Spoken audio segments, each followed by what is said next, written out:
संत नगर में Punjab national bank के पीछे वार्ड 4 की पार्षद भारती खटवानी व अन्य भाजपा कार्यकर्ताओं ने सड़क का भूमि पूजन किया। इस सड़क 51,000 की लागत से किया जाएगा। बैरागढ़ में हर दूसरे चौथे दिन हुजूर विधायक रामेश्वर शर्मा भूमि पूजन करते हैं या उनके कार्यकर्ता, पर भाजपा ने जितने भी भूमि पूजन किए हैं उनका कार्य कभी पूरा नहीं हुआ है। और जब विधायक जी से इस भूमि पूजनों के बारे में पूछा जाता है तो वह सारी बात नगर निगम पर डाल देते हैं और कहते हैं कि नगर निगम से जवाब तलब कर लो। अब सोचने वाली बात यह है कि भूमि पूजन जब विधायक और उनके कार्यकर्ता करते हैं तो जवाब नगर निगम से क्यों? क्या भाजपा सरकार सिर्फ भूमि पूजन वाली सरकार बनकर रह जाएगी? आज वार्ड 4 के पंजाब नेशनल बैंक के पास बहुत ही रोड की जो हालत थी दयनीय थी और जनता की परेशानी को देखते हुए हमने पार्षद निधि से 92,000 के ये लागत से ये काम करवाया है। और है ना, जैसे जनता को सुख मिले और बहुत परेशान थी हमारी जनता, आगे भी ऐसे कार्य करते रहें। सर्च स्टोरी के लिए बैरागढ़ से संजना प्रियानी की रिपोर्ट। बैरागढ़ के कपड़ा व्यापारी जीएसटी के विरोध में खुलकर सामने आ गए हैं। भाजपा समर्थित व्यापारियों के भी कपड़े को जीएसटी से मुक्त करने एवं हर माह 3 रिटर्न भरने की अनिवार्यता का विरोध किया है। विरोध के लिए बाजार में ब्लैक बोर्ड लगा दिए गए हैं। माना जाता है कि बैरागढ़ के 80% कपड़ा व्यापारी किसी न किसी रूप में भारतीय जनता पार्टी से जुड़े हैं। संस्था के आधा दर्जन से अधिक अध्यक्ष भाजपा के सक्रिय सदस्य रहे हैं। वर्तमान अध्यक्ष वासुदेव वाधवानी भी अपनी ही सरकार के फैसले का विरोध करते नजर आ रहे हैं। वाधवानी की अगुवाई में संघ के पदाधिकारियों ने जगह जगह विरोध करते ब्लैक बोर्ड लगा दिए हैं। 3 दिन पहले व्यापारी ने काली पट्टी लगाकर विरोध शुरू किया था। यह अब भी जारी है। अधिकांश व्यापारी पट्टी लगाकर ही कारोबार कर रहे हैं। तो क्या है, जो मन में दुख देने वाली चीज निर्मित होती है तो उसका अहिंसावादी तरीका है हम विरोध कैसे प्रकट करें, शासन तक अपनी बात हम कैसे पहुंचाएं। एक दिन हमने सभी व्यापारियों ने, हमारे सभी कर्मचारियों ने काली रुपी पहनकर अपना विरोध बताया। उसके दूसरे दिन हमने नए मुख्य मार्ग पर ब्लैक बोर्ड लगाकर जीएसटी का विरोध बताया। तो हमारी मन की जो कसावट आ रही है, हमारे मन में जो एक प्रकार का दुख निर्मित हो रहा है, तो वो शासन तक कैसे पहुँचे। इसका मुख्य ध्येय ये है कि कपड़े व्यवसायी कभी भी कर का सामना नहीं किया, क्योंकि आज़ादी से लेकर कपड़े पर कोई भी कर नहीं लगाया जाता है। और अभी यह जो जीएसटी आया है और उसको जो जमा कराने की जो स्टाइल है और भरने की जो विसंगतियाँ, वो व्यापारी पचा नहीं पा रहा। व्यापारी बोलता है कि हमें जीएसटी भरने से परेशानी नहीं है, लेकिन जमा करने की स्टाइल से परेशानी है। तो ये ऑनलाइन जमा होगा तो हम अपना अकाउंट आज मैनुअल रूप से करते हैं। और फिर व्यापार और डिस्प्यूट शुरू से ही बनता रहा है। जब एक खरीदार दूसरे खरीदार से माल खरीदता है तो कई ऐसी जो आपस में डिस्प्यूट बनते हैं, लेकिन जब पेमेंट भेजते तो उनको नीचे काट कर भेज देते हैं। तो आपको लगता है कि आपके इस तरीके से होर्डिंग लगाने से सरकार पर कोई असर पड़ेगा? एक बात है, जहाँ तक नागरिक और शासन एक ही सिक्के के 2 पहलू हैं। हमारी जो तकनीकी होगी शासन क्यों नहीं सुने, उसमें देर हो सकती है, देर नहीं होगी। सर्च स्टोरी के लिए बैरागढ़ से संजना प्रियानी की रिपोर्ट। संत नगर के नवयुवक सभा स्कूल में बच्चों के लिए नेत्र जांच शिविर का आयोजन किया गया। सेवा सदन नेत्र चिकित्सालय के डॉक्टरों ने आकर बच्चों की जांच एवं परीक्षण किया। डॉक्टरों ने बताया कि स्कूलों में जाकर बच्चों के स्वस्थ जीवन के लिए उनके नेत्रों की जांच की जा रही है और इन्हें जरूरत पड़ने पर निःशुल्क उपचार सुविधा दी जा रही है। उनका कहना है कि बच्चों को पढ़ाई के समय आंखों पर ज्यादा जोर पड़ता है। कम उम्र में ही आंखें कमजोर होने लगती हैं, इसलिए समय पर ऐसे शिविर लगाकर बच्चों का उपचार किया जा रहा है। सर्च स्टोरी के लिए बैरागढ़ से संजना प्रियानी की रिपोर्ट। संतनगर में मानसून ने दस्तक दे दी है, पर नगर निगम विभाग बारिश पूर्व जो नाले नालियों की सफाई करवाता है वो नहीं करवा पाया है, जिस कारण बारिश होते ही सड़कों व घरों में पानी भर रहा है। गत दिवस हुई बारिश से कई सड़कें जहां तालाब में तब्दील हो गई, इसके बाद निगम को नाले नालियों से अतिक्रमण हटाने की याद आई है। नाले नालियों पर लगातार अतिक्रमण का सिलसिला जारी है, जिसे रोकने में निगम विभाग नाकाम साबित हो रहा है। शहर से नाले नालियों का अस्तित्व ही समाप्त हो गया है। सर्च स्टोरी के लिए बैरागढ़ से संजना प्रियानी की रिपोर्ट। एयरपोर्ट रोड स्थित सुदर्शन चक्र कोर में योद्धा स्थल का उद्घाटन किया गया। योद्धा स्थल का उद्घाटन लेफ्टिनेंट जनरल चेरिश मैनसन ने किया। योद्धा स्थल सैन्य सेवाओं का प्रदर्शन कर पर्यटकों को रोचक जानकारी प्रस्तुत करेगा व पर्यटकों के लिए आकर्षण का केंद्र होगा। योद्धा स्थल का उद्देश्य युवाओं को भारतीय सेना में शामिल होने के लिए प्रेरित करना भी होगा। सर्च स्टोरी के लिए बैरागढ़ से संजना प्रियानी की रिपोर्ट। धार के मंडावर में सोनगढ़ किले के बाहर पर्यटकों के हजारों रुपए की लूट का मामला सामने आया है। जानकारी के अनुसार रोहित पिता मोहनलाल पाटीदार, साथी दीपक पाटीदार व विजय के साथ अल्टो कार MP 09 CJ 4864 में मंडावर घूमने आए। सोनगढ़ किले के बाहर कार खड़ी कर फोटो खिंचवा रहे थे, तभी 3 अज्ञात बदमाश लाल रंग की स्टेनर बाइक से आए, बिना नंबर प्लेट की थी। दीपक पिता राधेश्याम मुक्ति निषद धार को दाहिने पैर में जांघ पर चाकू मार दिया, जिससे खून बहने लगा। बदमाशों ने दीपक के साथ भी मारपीट कर मोटोरोला कंपनी का मोबाइल कीमत 25,000 रुपए, जेब में रखा पर्स, SBI ATM कार्ड, आधार कार्ड, घड़ी का कार्ड व दूसरी जेब से नकदी 800 रुपए व जियो कंपनी का मोबाइल कीमत 5,000 रुपए छीन लिया। विजय नामक युवक भी बदमाशों ने मोटोरोला कंपनी का मोबाइल कीमत 15,000 रुपए छीन लिया। तभी बाइक से कंजानंद नामक युवक आ रहा था। बदमाशों ने उसे भी मोबाइल और बैग छीन लिया और बनावरपुर इलाके की तरफ भाग गए। पुलिस ने रोहित पिता मोहनलाल पाटीदार की रिपोर्ट पर अज्ञात बदमाशों के खिलाफ प्रकरण दर्ज कर लिया है। हम वहाँ घूमने गए थे, नीलकंठेश्वर मंदिर के दर्शन किए। उसके बाद बाहर हम फोटो खींच रहे थे, पीछे से 3 अज्ञात लोग आए, जिसमें सीधा हाथे के साथ जान पे मारे थे। फिर उसके बाद हमारा पर्स, पैसा, घड़ी, अपना सोने की अंगूठी सब यूज के ले गए। कितने लोग थे? 3 लोग थे।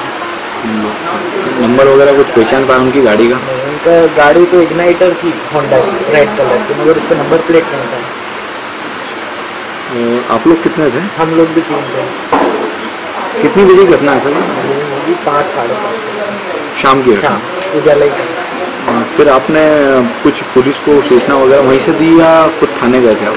नहीं, हमने वो 100 डायल करवाया था इसके रोड पे, तो फिर हम पहुंच गए थे हॉस्पिटल, फिर पुलिस भी पहुंची। प्रकरण दर्ज हो गया? हाँ। और अभी स्थिति को देखते हुए आपको क्या कहीं बाहर रेफर किया जा रहा है क्या? हाँ, अभी इंदौर थोड़ी वो है। आपका शुभ नाम? दीपक नगर। धार मनावर से अमरीश शर्मा की रिपोर्ट। देवरी पुलिस को मिली बड़ी सफलता, 2 लाख की चोरी पकड़ी। चोरी करने वाले आरोपी गिरफ्त में। फ्रिज, LCD एवं अन्य मशीनें बरामद। CCTV फुटेज से पकड़े गए आरोपी। चोरी करने वाले आरोपियों के नाम बब्बू उर्फ बबलूलाल, आदिवासी अम्बेडकर वार्ड 2, नसीर खान शास्त्री वार्ड, प्रकाश अहिरवार पूर्व पार्षद अम्बेडकर वार्ड 4, सचिन अहिरवार बांद्री। कैसे खुलासा होगा पूरा, क्या है मामला? जी, पिछले दिनों देवरी कस्बे में कोठारी जी के शोरूम से LCD, फ्रिज, बैटरी और कुछ इलेक्ट्रॉनिक का सामान चोरी किया था, जिसमें कैमरा लगा होने के कारण CCTV फुटेज के आधार पर पुलिस द्वारा जो है आरोपियों को पकड़ा गया है। 4 आरोपी जिसमें गिरफ्तार किए गए हैं, उनके कब्जे से LCD और एक फ्रिज, बैटरी बड़ी वाली और पंखे की मोटरें बरामद की गई हैं। आरोपियों से अभी और पूछताछ की जा रही है। कस्बे में जो पिछली चोरियां हुई हैं उनके संबंध में भी पूछताछ की जा रही है। आरोपियों को पुलिस रिमांड पर लिया जा रहा है। पुलिस को चोरी का कैसे खुलासा किया, कैसे पता लगा? हम बता रहे ना कि उसमें जो कैमरे लगे हुए हैं स्टोर में, उसके फुटेज के आधार पर पता किया। देवरी सागर से संजय गुप्ता की रिपोर्ट।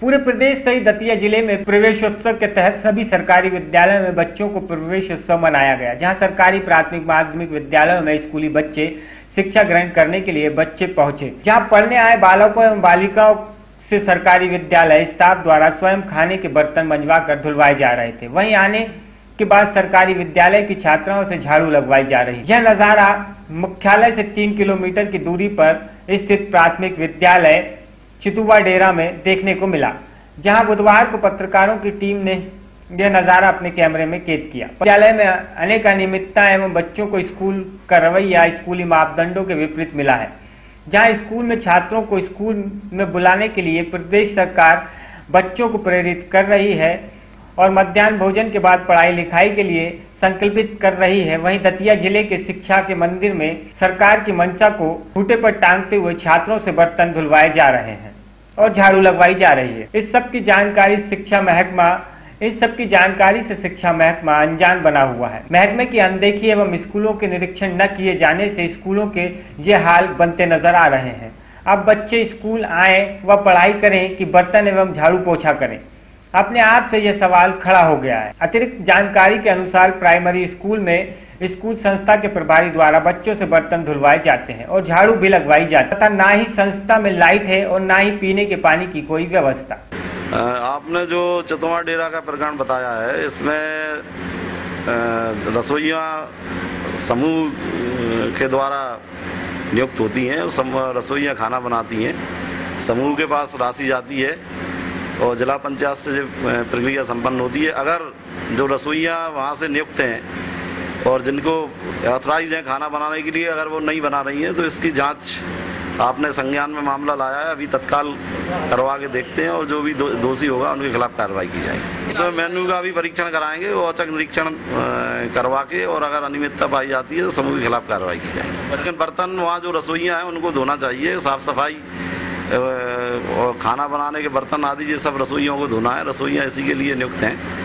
अगर ऐसा पाया जाता है तो वो सभी चीज़ों को संज्ञान में लेकर कार्रवाई की जाएगी। लाइट की जो प्रक्रिया है, बहुत से स्कूलों में लाइट नहीं है, इसके लिए शासन स्तर से एक योजना आई है, वहाँ से सीधी राशि अपना जो विद्युत मंडल है उसको दी गई है और अभी तत्समय स्कूलों की सूचियाँ भी मांगी गई थी कि जिन विद्यालयों में लाइट के कनेक्शन नहीं है उनको इकट्ठे शासन स्तर से दिलवाए जाएंगे। दतिया से सर्च स्टोरी के लिए रविंद्र कुशवाहा की रिपोर्ट। मध्य प्रदेश के जनसंपर्क मंत्री और भाजपा के कदावर नेता नरोत्तम मिश्रा के खिलाफ पैड न्यूज मामले में आए चुनाव आयोग के फैसले को लेकर मंत्री नरोत्तम मिश्रा ने कहा कि वो फैसले को लेकर हाई कोर्ट से अपील करेंगे। वहीं दूसरी ओर मामले में शिकायतकर्ता पूर्व विधायक राजेंद्र भारती चुनाव आयोग द्वारा शुक्रवार को दिए गए इस मामले को लेकर दतिया जिले की ही नहीं पूरी प्रदेश कांग्रेस में खुशी की लहर है।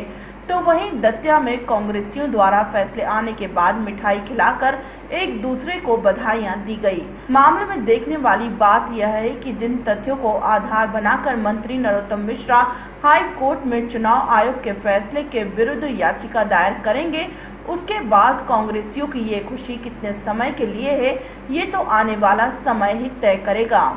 पैड न्यूज के मामले को लेकर मंत्री नरोत्तम मिश्रा ने कहा कि पैड न्यूज का कहीं जिक्र नहीं है, न फरियादी है और न ही कोई सबूत है और न ही चुनाव आयोग के निर्णय में इसका जिक्र है। उन्होंने कहा कि जिस वर्ष की यह शिकायत है, इसके बाद मैंने नया जनादेश भी ले लिया है। वर्तमान की सदस्यता के बारे में कोई भी जिक्र इसमें नहीं है। उन्होंने कहा कि हम चुनाव आयोग का सम्मान करते हैं, किसी भी संवैधानिक संस्था का सम्मान करते हैं। इसको लेकर हम हाई कोर्ट जाएंगे और हमें उम्मीद है हमें न्याय मिलेगा। निश्चित रूप से किया है और मैं उसको लेकर हाई कोर्ट जाऊंगा। चुनाव आयोग ने वर्तमान में सदस्य रहूंगा कि नहीं इसका स्पष्ट शायद उल्लेख नहीं है, जैसा मुझे बताते हैं, अभी मुझे वो निर्णय मिला नहीं है। ये 2008 का मामला है। मुझ पर ये आरोप लगाया मेरे हारे हुए प्रत्याशी ने कि मैंने मीडिया को पैसे देके समाचार छपाए, खरीदा है। न तो चुनाव आयोग के निर्णय में ऐसा कुछ आया है, न तो कोई सबूत आया है और न फरियादी ने कोई सबूत आज तक दे पाया है कि मैंने मीडिया को पैसे दिए या मीडिया ने मुझसे पैसे लिए। मैंने कहा कि मैंने नहीं दिए, मीडिया ने कहा हमने नहीं दिए, पर इसके बावजूद भी उन्होंने अगर किसी संभावनाओं के आधार पर, कल्पनाओं के आधार पर कोई निर्णय दिया है तो सर माथे हम हाईकोर्ट में जाएंगे और हमें उम्मीद है हमें न्याय मिलेगा। कांग्रेस के इस्तीफे मांगने पे अगर इस्तीफे प्रदेश में होने लगे तो प्रतिदिन एक चुनाव होगा, रोज किसी मंत्री का इस्तीफा होगा, इसलिए कांग्रेस के बंधु थोड़ा सा इंतजार करें। वहीं दूसरी ओर दतिया के पूर्व विधायक राजेंद्र भारती ने नरोत्तम मिश्रा पर वर्ष 2008 के विधानसभा चुनाव में अखबारों में पेड न्यूज छपवाने का आरोप लगाया था और धारा 10A के तहत चुनाव आयोग के समक्ष शिकायत की थी। पेड न्यूज का हिसाब चुनाव खर्च में नहीं देने पर उन्हें अयोग्य घोषित करने की मांग की गई थी। इसके बाद चुनाव आयोग ने मंत्री नरोत्तम मिश्रा को चुनाव आयोग को गलत जानकारी देने पर पेड न्यूज मामला और उत्कृष्ट सर्विसेज पर दोषी मानकर 3 साल तक चुनाव लड़ने के लिए आयोग घोषित कर दिया था। जैसी मुझे जानकारी मिली है, भारत निर्वाचन आयोग द्वारा अप्रैल 2009 में विधानसभा चुनाव 2008 में नरोत्तम मिश्रा द्वारा जो करेक्ट प्रैक्टिस और पेड न्यूज़ का ऑफेंस किया गया था, उस की हेयरिंग 17 मार्च 2017 में फाइनल हो चुकी थी। माननीय निर्वाचन आयोग द्वारा ऐसा मुझे जानकारी प्राप्त हुई है कि शुक्रवार 23 जून में फैसला दिया गया है और उस जो धारा है पीपल्स रिप्रेजेंटेटिव एक्ट की सेक्शन 10A, उसमें उनको उस धारा के अंतर्गत दोषी पाया गया है और उसी के अंतर्गत उनके खिलाफ कार्रवाई की गई है। नरोत्तम मिश्रा करेक्ट प्रैक्टिस और पेड न्यूज़ को एडॉप्ट करने के हैबिचुअल उनकी आदत है। 2013 के विधानसभा चुनाव में भी उन्होंने करेक्ट प्रैक्टिस और पेड न्यूज़ के आधार पर ही सफलता प्राप्त की थी। वो शिकायत भी अभी भारत निर्वाचन आयोग में विचाराधीन है। दतिया जिले की जनता मुख्यमंत्री जी से और महामहिम राज्यपाल महोदय से मांग करती है कि यदि नरोत्तम मिश्रा मंत्री पद से इस्तीफा ना दें तो उनको बर्खास्त किया जाए। सर्च स्टोरी के लिए दतिया से रविंद्र कुशवाहा की रिपोर्ट।